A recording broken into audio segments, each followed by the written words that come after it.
Ready? No, it's storytelling for comics, movies, and advertising. We're waiting for one more guest. Hopefully she'll be here.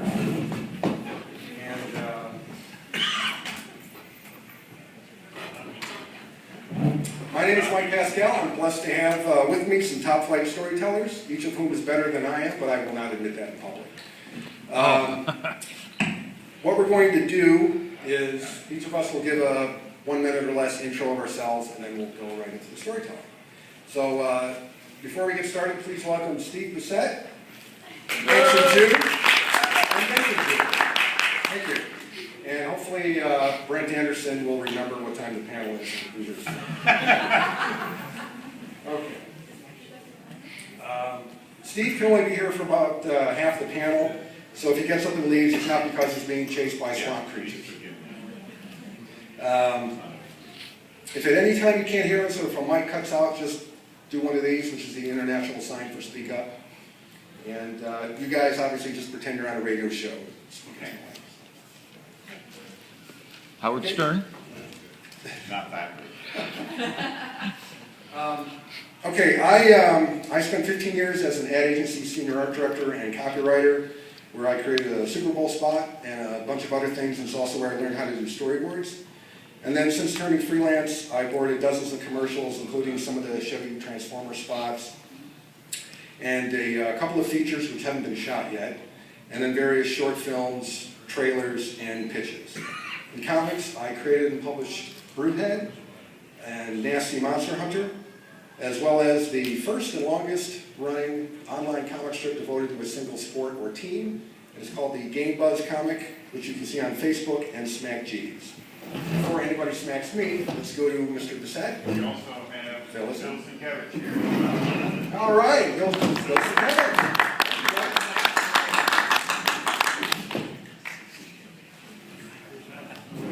Okay, so you want each of us to... Yes, give a brief 1 minute or less. And is Brent joining us as well? He's supposed to. He's on his mic. Just wait to go right along. Okay, can everybody hear me? Yeah. All right.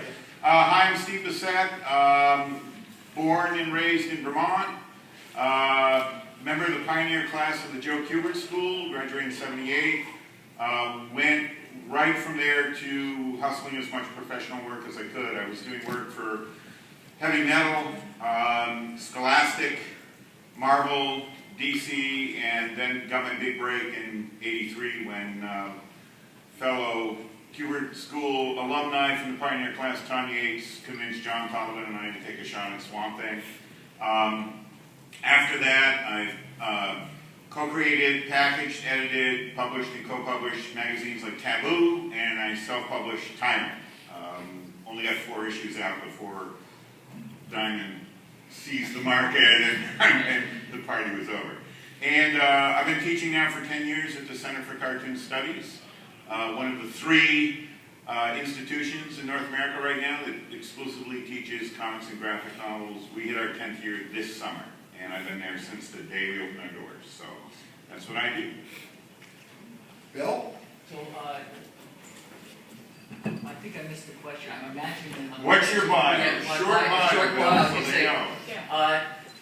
I was actually born in Scranton, Pennsylvania. My grandfather was a coal miner, and then I grew up on a farm, and basically bale hay, but I always loved comic books. And I told my father when I was 7 years old, this is what I'm going to be doing. His drinking increased exponentially, but it still didn't dissuade me from. It actually intensified my love for comics even more because having a villain, it's like living in your heart. So I actually just always loved comics, and I wanted to do comics professionally. Even though I went to art school and wanted to learn also about fine art and everything, I decided I was going to give it a try, and I started, I think, professionally, went up there to DC, and DC wasn't hiring. They sent me over to Neil Adams, who looked at my work, and I ended up going and getting I thought I was going to hopefully get at least one job, one pin-up job. I ended up walking out with a career, which was pretty surprising, because I actually went to Marvel, and got a job at Marvel with nothing but a portfolio of DC superheroes. So, literally, they were You like, could do that in those days, Bill. what's that? You could do that. Yeah, in those exactly. You could do that. Well, the thing is that I actually didn't even have an appointment, because I actually got a job, I got in to see Vinnie Coletta, and who was the art director at the time at DC. I went up there without any appointment, and just sat in the lobby, and what actually got me in to see Vinnie Coletta was that I sat and I stared at the receptionist eating potato chips. And she got so self-conscious, she actually called and said, look, get rid of this guy. She didn't call anybody to get me out of there. But that's the long way of saying that I'm still sitting in lobbies from here to, any other country looking for work. So I've been pretty fortunate that most of the lobbies have, have drawing boards. So, You get a good stare. yeah, exactly. So. Okay, my name's Anson Jew. I was born and raised in Sacramento as a comic book geek and a great filmmaker. I eventually ended up in San Rafael working at LucasArts Entertainment as an animator on video games. In the 90s, I won a Xeric grant to self-publish my comic book, Saturday Night, which, was like an anthology book. And so, I'd always been reading comic books, so this was a chance to kind of do my own. I eventually moved to LA as a freelance storyboard artist, which is what I do now. So I worked on a lot of commercials, a lot of features, and TV. So I worked on Teenage Mutant Ninja Turtles, Curse of Chucky, Sky Captain in the World of Tomorrow. For TV, I worked on Scooby-Doo, Mystery Incorporated, Wolverine and the X-Men, and worked on tons of commercials, with various directors. I currently teach storyboarding at Otis School of Design, and am co-author of this book, Professional Storyboarding, Rules of Thumb, with Sergio Paez. And so right now I'm working on, on various projects. So there's a few projects that I'm working on that are coming down the pipe. The new Fantastic Four movie, the Warcraft movie. There's going to be a Max Steel movie, and so a few projects they're going to be happening.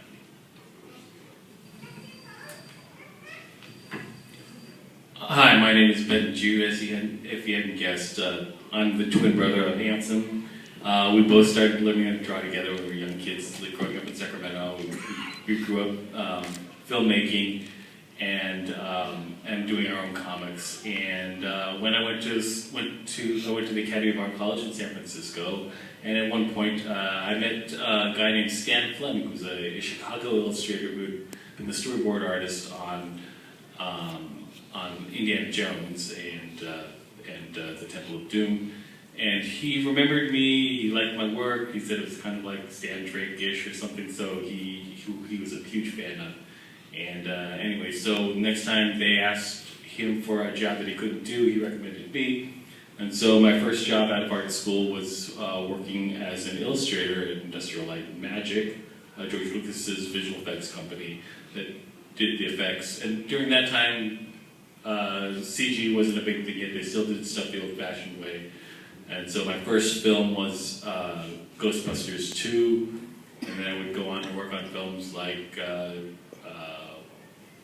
Terminator 2, The Phantom Menace, Mask, as a visual effects art director, movies like that. And then eventually, after 13 years over there, I moved to Los Angeles and worked as a freelance storyboard artist, mostly doing films, a little bit of commercial work as well. And I worked on, I've actually worked on 3 different versions of the Hulk movies. One of them that didn't get made. I worked on Terminator 3. I worked on Chronicles of Riddick, Dawn of the Planet of the Apes, the Fantastic Four movie, both G.I. Joe movies, yeah, tons of stuff. But I always had a love of comic books. So I've done a little bit of stuff for Marvel. I worked on Agents of Atlas, a short story for Agents of Atlas called Wolverine, Agent of Atlas, and I did the first solo She-Hulk story with Lyra in Hulk Family, and then I've also done a lot of small independent anthology, pieces of comics when I get the chance, because storyboarding keeps us pretty busy. But I try and keep my fingers in comics as much as I can. So my stuff has appeared in Comics Works, Monsterverse, as well as what else? Unemployed Man, a few others, and then I also do some of my own self-published comics and sketchbooks as well, which I peddle around in at conventions like this. My latest being the Gulagat, it's the story of Puritans fighting monsters. So it's an interesting story. Anyway, so that's what I do. Use this one. I didn't know you got your break through Stan Fleming. Yes. Is he still with us? Okay, I was looking for him and I couldn't find him. So that's sad. Stan was terrific. My name is Brent Anderson. I've been doing comics for approaching 40 years now.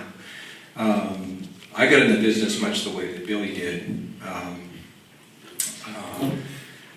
Went up and showed my work at Marvel, the John Romita Sr. And then I think it was Joe Orlando was up in DC at that time. And did a little bit of work, went back to California because I couldn't draw well enough or fast enough to make a living at it. And then when I went back out in 1980 is when I met Billy up at Marvel. And since that time, worked on series like Kazar, did the X-Men graphic novel God Loves Man Kills, did a few a few issues of X-Men, created or co-created series like Strike Force Morituri, Somerset Holmes, for many different publishers over the years.